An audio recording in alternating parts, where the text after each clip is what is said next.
अस्सलामु अलैकुम। आज का उन्वान है रास्ते का मुसाफिर। पहाड़ों के दामन में बसा नूरपुर का एक छोटा सा पुराना गांव था।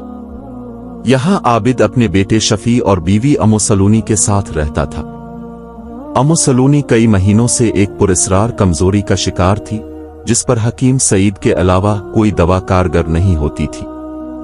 आबिद सुबह सवेरे जंगल जाता, लकड़ियां काटता और शाम को उन्हें गांव के बाजार में बेच कर गुजारा चलाता।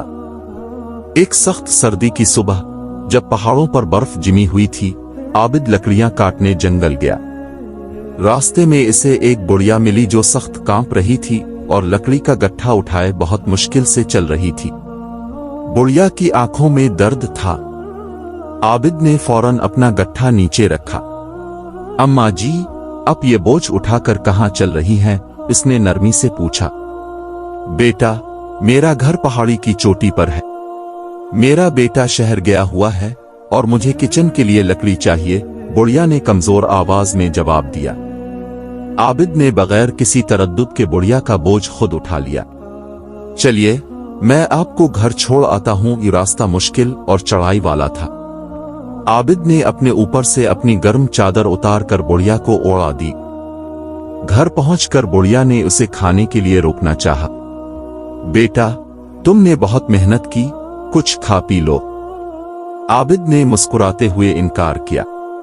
अम्मा, मेरा बेटा शफी घर पर मेरा इंतजार कर रहा होगा। वो बीमार है और मैं इसके लिए कुछ ले जाना चाहता हूं। ये सुनकर बुढ़िया के चेहरे पर एक अजीब सी चमक आ गई। उसने अपने पास मौजूद आखिरी 3 खुश्क मेवों में से एक आबिद को थमाते हुए कहा, ये रख लो, तुम्हारे बेटे के काम आएगा। जब आबिद जंगल पहुंचा तो सूरज निस्फ आसमान पर था। उसने जल्दी जल्दी लकड़ियां जमा की, लेकिन इतना वक्त जाये हो चुका था कि मामूल का आधा ही काम हो सका। वापसी पर एक तन पगडंडी पर उसे एक लंगड़ा मुसाफिर मिला, जिसका पांव जख्मी लग रहा था। भाई, क्या तुम मुझे इस पगडंडी के आखिर तक छोड़ सकते हो? मैं थक गया हूं, मुसाफिर ने मदद के लिए कहा।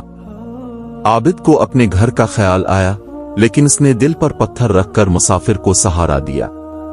वो अपने लकड़ियों के गट्ठे को एक हाथ से संभालता और दूसरे हाथ से मुसाफिर का बोझ उठाता हुआ आहिस्ता आहिस्ता चला। रास्ते के आखिर पर पहुंचकर मुसाफिर ने एक लफ्ज भी कहे बगैर सिर्फ एक गहरी नजर डाली और जंगल में गायब हो गया। आबिद ने महसूस किया जैसे इसका थका हुआ बदन हल्का हो गया है। एक माह गुजर गया। अम्मू सलूनी की हालत दिन बदन बिगड़ती गई। हकीम सईद रोजाना आते, जड़ी बूटियों का कहवा देते, लेकिन अफाका नहीं होता था। आबिद भाई, तुम्हारी बीवी को एक खास दवा चाहिए, एक दिन हकीम सईद ने संजीदगी से कहा। वो दवा सिर्फ रोशन घाटी में मलती है, जिसे सोने के आबशार वाली वादी भी कहते हैं। शफी जो गोशे में बैठा सुन रहा था, बोला, अबू, मैं आपके साथ चलूंगा। नहीं बेटा, रास्ता बहुत खतरनाक है। कहते हैं वहां शेर भी आते हैं। तुम घर पर रहो और अपनी उम्मी की देखभाल करना, आबिद ने शफी को समझाया। हकीम सईद ने एक पुराना नक्शा और एक छोटी सी शीशी दी। इस घाटी के अंदर एक छोटा सा आबशार है। उसका पानी दूधिया सफेद है। इस पानी में से सिर्फ अपनी प्यास बुझाने के लिए पीना, इससे ज्यादा नहीं। फिर जहां पानी गिरता है, वहां एक चमकती हुई जड़ी बूटी उगी हुई मिलेगी। से इस शीशी में बंद कर लेना। याद रखना, लालच नहीं करना। आबिद ने अगले दिन सुबह सवेरे सफर शुरू किया। 3 दिन के मुश्किल पैदल सफर के बाद वो रोशन घाटी के दहाने पर पहुंचा।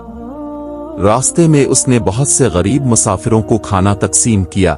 हालांकि इस घाटी के दहाने पर एक अजीब मंजर था। एक भूखा शेर का बच्चा जख्मी होकर रास्ते में पड़ा था। उसका पांव फंसा हुआ था। शेर के बच्चे ने आबिद की तरफ देखा। इसकी आंखों में दर्द और बेबसी थी। आबिद का दिल पसीज गया। उसने अपना खाना निकाला, जो 2 रोटियां और कुछ फल थे, और शेर के बच्चे के सामने रख दिया। फिर एहतियात से इसके पांव को फंसे हुए जाल से निकाला और अपने कपड़े के पुली से इसके जख्म को साफ किया। जा बेटा, अपनी माँ के पास जा, आबिद ने नरमी से कहा। शेर के बच्चे ने आबिद की तरफ देखा, जैसे शुक्रिया अदा कर रहा हो, और लंगड़ाता हुआ जंगल में चला गया। घाटी के अंदर दाखिल होते ही आबिद ने एक हैरत अंगेज नजारा देखा। एक छोटा सा दरिया बह रहा था, जिसका पानी दूधिया सफेद था और चमक रहा था। पानी के पार एक चमकती हुई आबशार थी। अचानक कुआं में एक पुरस्कार आवाज गूंजी, "ए मुसाफिर, जो इस पानी में से पिएगा, इसे दुनिया का सारा खजाना मिलेगा, लेकिन वो अपना मकसद, अपनी मोहब्बत, अपनी उम्मीद भूल जाएगा। जो सिर्फ अपनी प्यास बुझाएगा, वो अपना रास्ता पालेगा।" आबिद की जबान खुश्क हो रही थी। इसके जहन में अम्मू सलूनी की कमजोर सूरत, शफी की आंसू भरी आंखें आ गईं। उसने हकीम सईद की बात याद की। उसने अपने प्याले में सिर्फ इतना पानी लिया जिससे इसकी प्यास बुझ सके। जैसे ही इसने पानी पिया, दरिया का पानी हिलने लगा। पानी में से एक पत्थर की चट्टान नमूदार हुई, जिस पर एक चमकती हुई नर्म सी जड़ी बूटी उगी हुई थी। आबिद ने खुशी से जड़ी बूटी को एहतियात से शीशी में बंद किया। वापसी का सफर शुरू किया तो देखा कि वही शेर का बच्चा रास्ते में खड़ा है और उसके पीछे शेरनी भी है। आबिद का दिल धड़का, लेकिन शेरनी ने जारहाना अंदाज नहीं अपनाया, बल्कि शेर का बच्चा आगे बढ़ा और अपनी गर्दन पर एक चमकती हुई चीज लटकाए हुए था। वो एक अजीब सी धात का टुकड़ा था जो सोने जैसा चमक रहा था। शेर के बच्चे ने वो टुकड़ा आबिद के कदमों में रख दिया और पीछे हट गया। आबिद के गांव वापस पहुंचने पर अम्मू सलूनी की हालत नाजुक थी। हकीम सईद ने फौरन जड़ी बूटी से दवा तैयार की और पिलाई। 3 दिन में अम्मू सलूनी की सेहत में हैरत अंगेज तब्दीली आई। रंग वापस आया, कमजोरी दूर हुई और वो दोबारा अपने पैरों पर खड़ी हो गई। पूरे गांव में खुशी की लहर दौड़ गई। 1 हफ्ते बाद आबिद ने वो अजीब धात का टुकड़ा गांव के एक तजुर्बाकार सर्राफ को दिखाया। सर्राफ ने देखते ही आंखें फाड़ ली। आबिद भाई, ये तो पहाड़ी सोना है, बहुत ही कीमती धात। तुम्हें कहां से मिला? इस टुकड़े की कीमत से आबिद की जिंदगी बदल गई। लेकिन सबसे पहले उसने गांव की टूटी फूटी मस्जिद की मरम्मत कराई, फिर एक छोटा सा तिब्बी मरकज बनवाया जहां हकीम सईद मुफ्त इलाज कर सकें। बाकी रकम से इसने अपना एक छोटा सा कारोबार शुरू किया। एक रात आबिद ने एक अजीब ख्वाब देखा। ख्वाब में वही बुढ़िया, लंगड़ा मुसाफिर और जख्मी शेर देखे, जो अब खूबसूरत रोशनी वाले वजूद बन चुके थे। एक आवाज आई, "ए आबिद, हम तेरी नेकी की आजमाइश के लिए भेजे गए थे। तो ने बुढ़िया की इज्जत की, मुसाफिर के बोझ को बांटा और जानवर पर रहम किया। तेरी सखावत ने रास्ता खोला, तेरे सब्र ने खतरनाक पानी को पार किया और तेरी बेलोस ने कीमती खजाना जाहिर किया। याद रख, हर मुश्किल, हर आजमाइश, हर मोहताज दर हकीकत रहमत का दरवाजा खटखटा रहा है।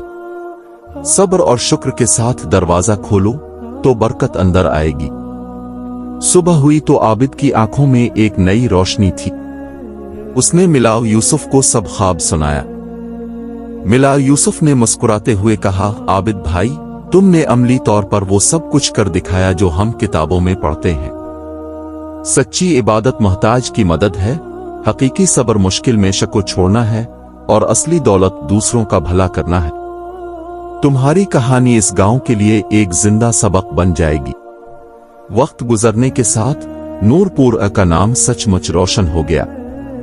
आबिद की मदद से बनने वाला तिब्बी मरकज दूर दराज के मरीजों के लिए शिफा की जगह बन गया। उसने नौजवानों के लिए एक छोटी सी लाइब्रेरी भी कायम की, जहां शफी ने तालीम हासिल की और आगे चलकर एक तबीब बनने का ख्वाब देखा।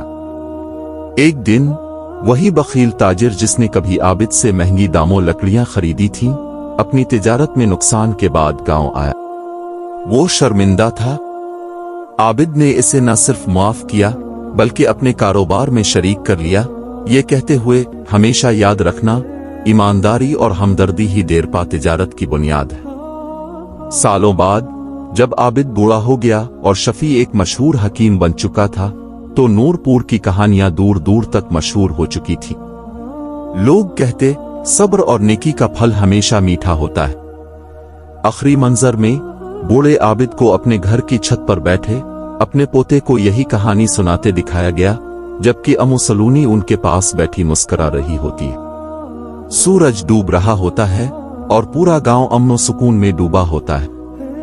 इस कहानी से हमें यह सबक मिलता है, एक, सखावत अपने पास थोड़ा हो लेकिन दूसरों की जरूरत पर हाथ जरूर बढ़ाएं। 2, सब्र, मुश्किल रास्तों पर चलते हुए अपने मकसद से आंखें ना हटाएं। 3, ईमान, हर काम अल्लाह की रजा के लिए करें, नतीजा इस पर छोड़ दें। 4, शुक्र, मिलने वाली हर नेमत पर शुक्र अदा करें, चाहे वो कितनी ही छोटी क्यों ना हो।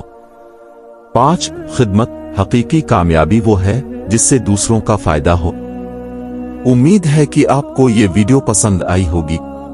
चैनल को लाइक करें और सब्सक्राइब करें, इससे हमारा हौसला बढ़ता है।